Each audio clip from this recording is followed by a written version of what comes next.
Welcome friends. Drama serial एहसान फरामोश की अगली एपिसोड में आप देखेंगे कि अभी तक फलक अपनी हरकतों से बाज नहीं आती और वो बार बार इल्ज़ामात लगा रही होती है नवाल पर भी और कबीर पर भी, जिसकी वजह से नवाल को बेहद गुस्सा आता है और फिर वो दोबारा से बात करने के लिए आलिया भाभी के पास चली जाती हैं और इस मसाइल के हल के हवाले से डिस्कशन कर रही होती हैं। तो आलिया भाभी मशवरा दे रही होती हैं कि मैं यही समझती हूँ कि तुम्हें कबीर से शादी कर लेनी चाहिए, इसी में ही भलाई है, क्योंकि फिर लोग बातें मज़ीद नहीं कर पाएंगे, क्योंकि अब बाद में फिर कबीर उन्हें अच्छे खासे जवाबात दे सकता है।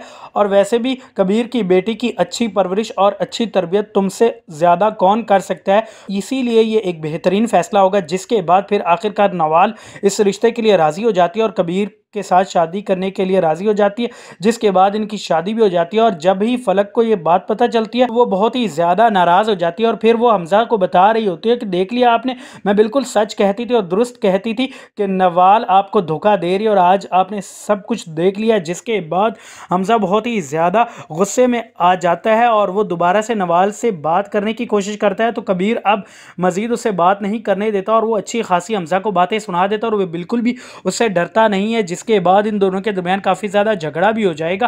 खैर, फिर मज़ीद आगे आप ये भी देखेंगे कि हमज़ा की अम्मी वो अपने बेटे की वजह से और उसके फैसलों की वजह से बेहद परेशान और गमगीन नज़र आ रही होती है और इसी वजह से उसकी तबीयत भी काफ़ी ज़्यादा ख़राब होने लगती है, यहाँ तक कि वो अस्पताल पहुँच जाती है। और फिर हमज़ा को जैसे ही पता चलता है तो अपनी अम्मी की खैरियत दरियाफ्त करने के लिए आ जाता है। तो उसकी अम्मी यही फैसला सुना देती है और यही कह रही होती है कि देख लो बेटा, अब भी मैं तुम्हें समझा रही और बता रही हूँ कि तुम फलक से अपना रिश्ता और ताल्लुक़ ख़त्म कर लो, इसी में ही बेहतरी और भलाई है, क्योंकि मैं अच्छी तरह से जान चुकी हूँ वो धोखेबाज है, वो तुम्हें बिल्कुल भी खुश नहीं देख सकती, वो लालची और खुदगर्ज एहसान फरामोश लड़की है। तुम देख लेना, जिस वक्त तुम्हारे सामने उसकी सच्चाई आएगी तब तक तुम्हारे हाथ में कुछ भी नहीं रहेगा और तुम बिल्कुल तनहा रह जाओगे।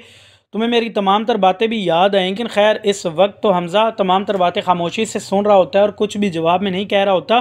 फिर इसी तरह से वक्त गुजरता चला जाता है। इधर हमज़ा को कारोबार में मुसलसल नुकसानात का ही सामना करना पड़ता है और इसी वजह से ही फलक का दिन ब दिन रवैया बदलता जाता है और बहुत ही ज़्यादा बुरा हो जाता है। जिस तरह से उसका रवैया कबीर के साथ होता था तो कबीर तो बर्दाश्त कर लेता था, लेकिन हमज़ा बिल्कुल भी बर्दाश्त नहीं करता।